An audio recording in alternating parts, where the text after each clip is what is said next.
누가복음 2장 8절에서 14절까지의 말씀입니다. 그 지경에 목자들이 밖에서 밤에 자기 양떼를 지키더니 주의 사자가 곁에 서고 주의 영광이 저희를 두루 비추매 크게 무서워하는지라. 천사가 이르되 무서워 말라. 보라, 내가 온 백성에게 미칠 큰 기쁨의 좋은 소식을 너에게 전하노라. 오늘날 다윗의 동네에 너희를 위하여 구주가 나셨으니 곧 그리스도 주시니라. 너희가 가서 강보에 쌓여 구유에 누인 아기를 보리니 이것이 너에게 표적이니라 하더니 호련히 허다한 천군이 그 천사와 함께 있어 하나님을 찬송하여 가로되 지극히 높은 곳에서는 하나님께 영광이요 땅에서는 기뻐하심을 입은 사람들 중에 평화로다 하니라. 아멘.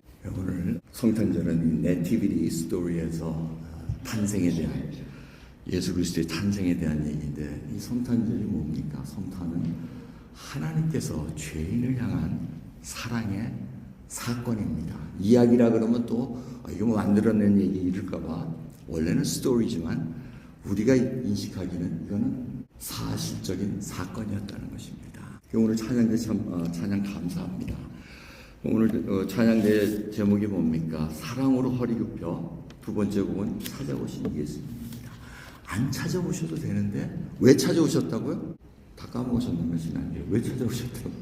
우리 편 되시려고, 우리를 이해하시려고, 우리를 다 품고 가시기 위해서 지금 이 땅에 오셨다는 것입니다. 그거를 읽는 순간 우리는 계속해서 자기가 잘났다고 싸우는 그 일밖에 못합니다. 오늘도 말씀을 보면은 요셉과 마리아가 호족하러 베들레헴으로 옵니다. 나사렛에서 이 베들레헴까지가 한 100마일 됩니다. 근데 왜 만삭된 마리아를 데리고 옵니까? 놔두고 와도 되는데. 여러 가지 이유가 있겠지만 그래도 가장 설득력 이유는 뭡니까? 이 만삭된 마리아를 거기에 혼자 두고 있다가는 무슨 공연을 나갈지도 모르고, 그러니 내가 데리고 가야 되겠다. 지금 요셉의 그런 헌신과 정말 하나님 앞에 이 아기를 어떻게 쓰는지 보호하고 나가야겠다는 그런 믿음이 있었다는 겁니다. 그 먼 길을 걸어서 오는데 왜 하필이면 베들레헴이냐는 것입니다. 뭐 다 잘 아시죠? 베들레헴은 바로 다윗의 동네입니다. 오늘 말씀을 보면은 오늘날 이 목자에게 천사들이 나타나서 메시지가 뭡니까? 다윗의 동네에 너희를 위하여 구주가 나셨으니, 소테를 해가지고 이 값을 치료하고 구원하는 그런 구주가 나셨으니 곧 그리스도 메시아이신 주신이라고 말씀합니다. 이 베들레헴에 나타나셨다는 것은 바로 이 예루살렘에서 한 5마일 정도 떨어진 거리입니다. 베들레헴이. 그러니까 조그마한 도시입니다. 유명한 도시도 아닙니다. 구약을 보면 베들레헴에 뭐 이름이 나오는 것도 없습니다. 근데 왜 거기에 가냐면 거기서 다윗의 집안이, 유다 집안이 계속해서 나왔고 다윗 집안이 거기서 계속해서 나왔습니다. 그러니까 하나님의 말씀을 이루기 위함입니다. 미가서 5장 2절 보면 너무나도 유명한 예언입니다. 메시아가 어디로 태어날 건가? 미가 선지자를 통해서 이 말씀을 하십니다. 베들레헴 에브라다야, 너는 유다 족속 중에서 작을지라도 이스라엘을 다스릴 자가 내게서 내게로 나올 것이라. 그의 근본은 상고의 태초엔이라고 말씀하십니다. 예수님은 하나님이셨습니다. 근본이시고 처음부터 계신 자입니다. 그분이 바로 우리의 육체를 빌어 입고 와서 가장 작은 도시, 보잘것없는 도시 베들레헴에 오셨다는 겁니다. 근데 이 베들레헴의 뜻은 뭡니까? 떡집이라는 뜻이죠. 베트라는 히브리어의 집이라는 뜻입니다. 그러니까 베들레헴, 들레헴 이쪽은 떡이라는 뜻이면서 떡집입니다. 합치면. 그러니까 예수님이 생명의 떡으로 오셨습니다. 지금 그 떡집에 아무 떡이 없었는데 생명의 떡이 태어나시고 오신 겁니다. 근데 에브라다는 무슨 뜻이냐면 베들레헴의 옛날 이름입니다. 에브라다는 풍성하다는 뜻을 갖고 있습니다. 아주 결실이 많다, 열매가 많다, 이 뜻을 갖고 있습니다. 그러니까 주님께서 그 베들레헴 에브라다에 태어나신 이유는 생명의 떡으로 오시며 그 다음에 첫 열매가 되시사 많은 열매를 저희와 같은 많은 하나님을 믿는 자녀들을 이루기 위함이라는 것을 보여주고 계십니다. 그러면서 우리가 생각해야 될 것은 이 베들레헴은 정말 보잘것없는 성읍이었습니다. 바로 5마일의 수도가 있었으니까, 예루살렘 큰 수도가 있었으니까 사람들이 다 거기에 집중되어 있습니다. 베들레헴은 어떻게 됩니까? 그래서 거기에 가축을 공급하고 먹을 거 공급하는 그런 소도시입니다. 아주 작은 마을입니다. 그래서 목자들이 거기에 가축을 양을 많이 키웠던 겁니다. 제사 지내려면 양도 바쳐야 되고 하니까 거기를 다 이용했던 것입니다. 그 과정에서 주님께서 어떻게 되십니까? 여관에 누울 자리도 없어서, 사관에 누울 자리도 없어서 마옥간으로 가셔야 되고, 또 누울 자리가 없어서 말 먹이통에 구유에 누우셔야 됩니다. 가장 보잘것없는 도시에 방도 없이 말 먹이통에 누우셨다는 이 사실이 무엇을 저에게 보여주고 계십니까?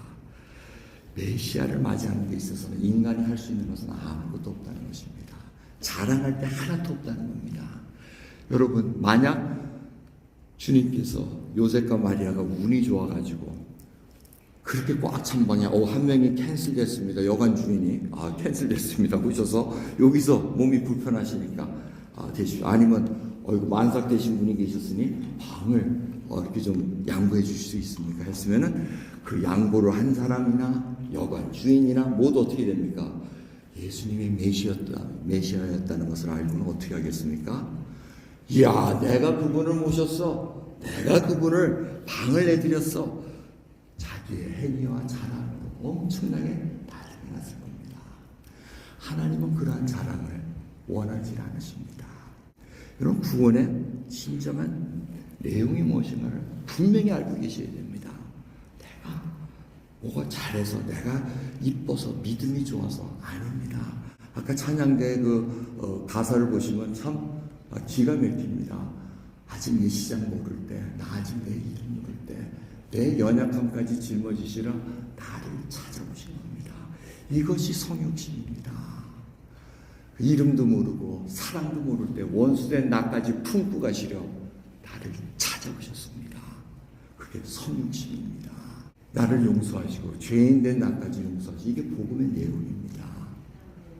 그게 나를 찾아오셨다는 겁니다.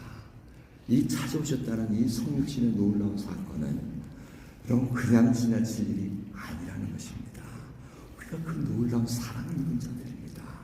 주님을 모르는데, 여러분 모를 때 주님께서 오셔가지고 이미 십자가에서 모든 죄값을 치르시고 우리에게 생명의 길을 허락하셨다는 이 놀라운 은혜가 얼마나 감사한지 모릅니다. 여러분, 하나님께서는 이러한 누추한 곳에 아무것도 사람으로부터 자랑받을 거 하나도 없고 그들이 자랑할 거 하나도 없는 그 상황에서 태어나셔서 누구에게 제일 먼저 소식을 전합니까? 목자입니다. 목자들은 바로 예수님께서 선한 목자가 되실 거라는 것을 미리 보여주고 계십니다. 이들이 나와서 정말 신실하게 구유에 누인 아이를 보고 이분이 바로 구주시라는 것을, 그리스도이시라는 것을 보고 갑니다. 그들이 할 수 있는 것은 아무것도 없었습니다. 듣고 가면서 이 일이 어떻게 되나 살펴보는 과정에 있었습니다. 그러게 구원을 얻은 저희들이 한번 생각해 봐야 됩니다. 우리가 구원을 얻고 착각하기가 쉽습니다. 뭔가 하나님이 내 뜻대로 움직여준다. 내가 하나님의 뜻을 이루리라. 전혀 아닙니다. 예수님께서 40일간 광야에 시험을 받으시고 굶주리신 다음에 시험을 받을 때 세 가지 시험처럼 잘 아시죠? 첫 번째 시험 뭡니까? 돌이 떡이 되라 하고 마귀가 유혹합니다. 근데 주님은 뭐라 그러십니까? 사람이 떡으로만 사는 거 아니다. 하나님의 입으로 나오는 모든 말씀으로 살아야 된다 얘기합니다. 여러분, 우리는 그렇지 않습니까? 여러분 무엇으로 살고 계십니까? 여러분이 먹을 게 떨어지고 돈이 없으면은 하나님, 내가 예수님 믿는데 왜 이렇게 처참하게 만들어 놓으셨어요? 불평하기가 일쑤였지 정말 말씀으로 살겠나이다. 그 구원의 기쁨을 내가 알고 있나이다. 이 고백을 언제 하셨습니까? 이 땅에 우리를 찾아오신 이유, 성령 구하신 이유는 바로 거기에 있습니다. 그 유혹에, 세상 유혹에 따라가서 움직이지 말고 하나님의 경외하는 자로 말씀으로 살아가는 겁니다. 여러분은 말씀으로 어떻게 살아가고 계십니까? 주님께서 주신 말씀, 용서해라, 사랑하라, 그 하나하나가 우리의 삶에서 묻어나와야 됩니다. 교회에서 그냥 종교적인 행위로 끝나는 것이 아닙니다. 여러분의 가정에서 일어나야 되고 인간 관계에서 일어나야 되고 삶에서 그것이 열매 맺어야 된다는 것입니다. 그것이 성육신입니다. 두 번째는 어떤 시험을 받으셨습니까? 야, 성전에서 하나님께서 말씀하시지 않았느냐? 마귀가 말씀으로 대적합니다. 성전에서 네가 뛰어내려라. 그럼 하나님이 천사를 불러서 막아주시리라 이렇게 얘기합니다. 여러분, 우리가 그런 유혹을 받을 때가 많습니다. 근데 주님은 뭐라 그러십니까? 주 너의 하나님을 시험치 말라는 얘기합니다. 우리는 그런 시험을 많이 합니다. 자기 욕심대로 해놓고 자기 일을 저질러 놓고는 하나님 보호해 주세요, 막아주세요. 마치 제가 도박장 갈 때 주님 지켜주세요, 따게 해주세요. 여러분, 그게 아니라는 얘기죠. 우리는 일상 삶에서 그러한 우를 많이 범합니다. 마치 하나님이 내 편인 양, 내가 하나님 편에 서서 많은 것을 하는 양 착각하고 살지만 주님은 그게 아니라는 것입니다. 네가 지금 그렇게 하는 이유는 너를 높이기 위함이 아니냐, 너의 공로를 세우기 위함이 아니냐. 지금 주님은 우리를 찾아오신 이유는 섬기며 가난한 자로 아무도 의지할 수 없는 그곳에서 지금 메시아의 길을 살아가시면서 우리로 하여금 일상 삶에서 그리스도의 향기를 드러내는 그 삶을 살기 위한 것입니다. 이것은 우리가 그냥 이루어지는 것이 아닙니다. 연단의 과정을 겪어야 됩니다. 여러분, 철은 계속해서 두들겨야 됩니다. 불에 들어갔다가 달궈지면 또 두들기고 하면서 순전한 하나님께서 원하시는 그 칼이 됐든 뭐가 됐든 만드시는 그 용도로 사용하게 됩니다. 그 과정을 겪어야만 합니다. 그걸 피하기 싫어서 하나님 나 받아주세요, 나 여기 피하니까 보호해 주세요, 몸으로 부닥치라 그럽니다. 네가 갈 때 내가 너와 함께 한다는 것을 잊지 말아라. 네가 지금 눈물을 흘리고 힘들 때 내가 너와 함께 있지 않느냐. 여러분, 그걸 놓치는 순간 우리는 성육신, 성탄절을 잊게 되어 있습니다. 세 번째 시험은 뭐였습니까? 바로 만국의 천하 영광을 다 보여주며 마귀 나에게 경배하면, 엎드려 절하면 내가 너희가 다 주게, 이걸 얘기합니다. 주님께서는 뭐라 그러십니까? 사단아 물러가라, 하나님만 경배하고 다만 그를 섬기라 하고 말씀하십니다. 여러분, 우리는 우상을 어느덧 갖고 있습니다. 그것이 자기 자신일 수도 있고 돈일 수도 있습니다. 자기 자식일 수도 있습니다. 자기가 갖고 있는 많은 인간관계일 수도 있습니다. 여러분이 하나님보다 더 사랑하는 것들이 있다는 것입니다. 그거를 지금 하나님께서는 내놓을 때까지 우리를 끌고 가십니다. 왜 삶이 하나님이 원하시는 그 기쁨으로 못 가느냐? 아직도 내려놓는 것이 부담스럽습니다. 이거 내려놓으면 죽을 것 같고, 이거 내려놓으면 나는 세상에서 아무것도 없는 사람 것 같이 돼서 그게 두렵다는 겁니다. 근데 하나님께서 걱정하지 마라, 내가 너와 지금 함께 있지 않느냐, 같이 있지 않느냐. 여러분, 같이 있는다는 게 얼마나 힘이 되는지 아십니까? 그 신뢰가 회복되고 같이 갈 수 있다는 것. 여러분, 이거를 맛본 자는 주님을 떠날 수가 없습니다. 내가 멀리 갔더라도 주님 그 사랑 나를 찾아오시지 않았습니까? 내 믿음이 아닙니다. 나는 자랑할 게 하나도 없습니다. 그런데 주님께서 말씀하실 때 이 마지막으로 하나님께서 뭐라 그러십니까? 땅에서는 기뻐하심을 입은 사람들 중에 평화로다 하고 얘기합니다. 이거는 기뻐하심을 입은 자라는 것은 이제는 유다 이스라엘 민족을 넘어서 이방인에게도 복음이 전파된다는 것입니다. 그러면서 하나님의 기뻐하심을 입은 저희들에게 지금 평화를 주십니다. 이것이 하나님 원하시는 것입니다. 근데 이 평화가 뭡니까? 바로 하나님과의 평화가 먼저입니다. 구원을 얻은 자는 하나님과 화평케 됩니다. 그것이 바로 예수님께서 화목제물이 되셔서 막힌 담을 허시고 우리가 하여금 아버지라 부를 수 있는 놀라운 특권을 믿는 자들에게 허락하셨다는 것입니다. 그래서 이제는 아버지라 부르며 아버지 제가 왔습니다. 주여 부족합니다. 긍휼을 베풀어 주옵소서. 이 한마디 한마디가 아버지께서 우리에게 지금 화평케 하는 그 길을 걸어가게 하십니다. 그러면서 이웃 간의 그 화목제물로 우리로 하여금 이제는 화평케 하는 자로 가라고 말씀하십니다. 그게 바로 마태복음에 있는 오복 중에 하나입니다. 화평케 하는 자는 복이 있나니 하고 그 다음에 무슨 복을 허락하셨습니까?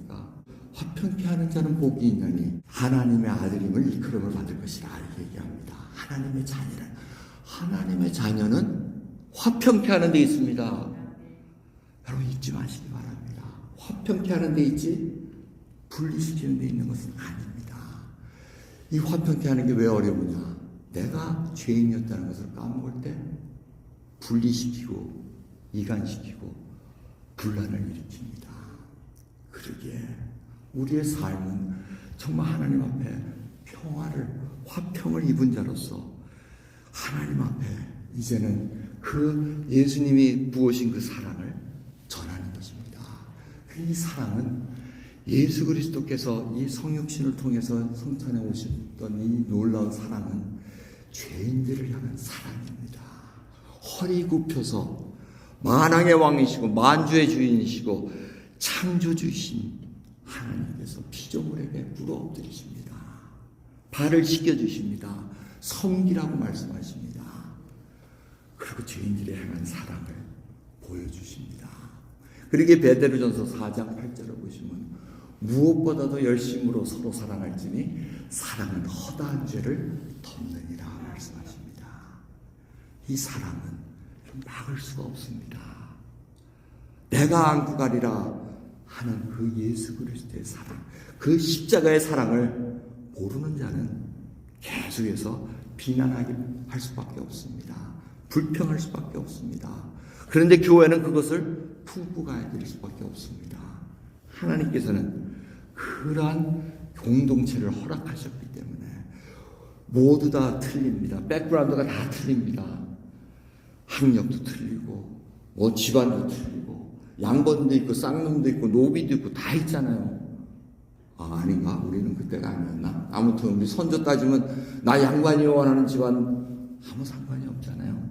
그러면서 하나님은 그 많은 분들에게 복음을 전파하며 우리들로 하여금 예수 그리스도 안에서 하나가 되고 그리스도의 사랑을 받은 자가 그 허다한 죄를 덮는 것이 무엇인가를 배워나가게 합니다. 그리고 행동하게 합니다. 왜? 예수님께서 우리의 허다한 죄를 덮으셨기 때문에 그렇습니다. 이것은 계속해서 우리의 자녀들도 이루어갈 일입니다. 여러분 언제였습니까? 정말 예수 그리스도께서 나의 죄를 덮어주셨기에 나도 남의 죄를 덮을 수 있는 그 일이 언제였습니까? 복음은 절대 죽어 있지 않습니다. 살아서 역사합니다. 1914년 성탄절날 어떤 일이 일어나셨는지 너무나 유명한 이야기가 있습니다. 1차 세계대전 때였습니다. 독일군과 영국과 불란서군의 1차 세계대전에서 막 싸울 때 크리스마스 이후가 됐습니다. 독일 병사가 고요한 밤, 거룩한 밤을 부릅니다. 그 노래가 들리기 시작하니까 저 반대편에 있던 영국군, 불란서군들이 악기를 가져와가지고 같이 천사 찬송하기를 서로 부릅니다. 화답합니다. 그러면서 그들이 총을 다 내려놓고는 참호 속에서 나와가지고 서로 찬양하고 기뻐하면서 하루 반을 싸우지 않았다는 기록이 있습니다. 10만 명이 참여했다 그럽니다. 그 전선에서 예수 그리스도로 말미암아 이 현실에 오셨기 때문에 그 치열한 죽어나가는 그 전쟁터에서 그들이 휴식을 가질 수 있었고 다시 한번 예수 그리스도의 오심을 볼 수 있었습니다. 근데 그 평화를 깨는 자가 누구였습니까? 사단이 또 깹니다. 성탄절이 지나자마자 사령관들이 화가 나가지고 야 적들하고 놀 수 있느냐? 서로 죽여 해가지고 또 총질을 시작합니다. 여러분 그거는 어쩔 수가 없습니다. 서로 죽고 죽이는 일은 아마 예수님이 다시 오실 때까지 이루어질 수밖에 없습니다. 그러게 저희는 준비된 자로서 요한계시록을 보시면은 어떻습니까? 마지막 때 주님이 찾는 자는 순교 현장까지 가는 자들입니다. 누구 하나도 내 삶이 내 믿음이 잘났다고 얘기하는 자 하나도 없습니다. 주여 찬송하나이다. 주만 영광 받아 주옵소서. 내가 죽을지라도 주님만 높여진다면 저는 원이 없습니다. 여러분 그것이 바로 우리의 고백입니다. 기도하시겠습니다. 하나님 감사합니다. 참으로 성육신하신 이 성탄절을 저희들이 너무 가볍게 여기지 않기를 원하나이다. 서로 선물을 주고 그냥 끝나는 것이 아니라 정말 주님 평화, 화평케 하시는 자로 이 땅에 오셔서 우리에게 하늘의 평화를 주셨었는데 이제는 진정한 평안과 예수 그리스도의 사랑을 저희 이웃들에게 전할 수 있는 그리스도의 제자 하나님의 그 증인으로 살아갈 수 있도록 은혜 베풀어 주옵소서. 감사드리며 우리 예수 그리스도의 이름으로 기도드리옵나이다. 아멘.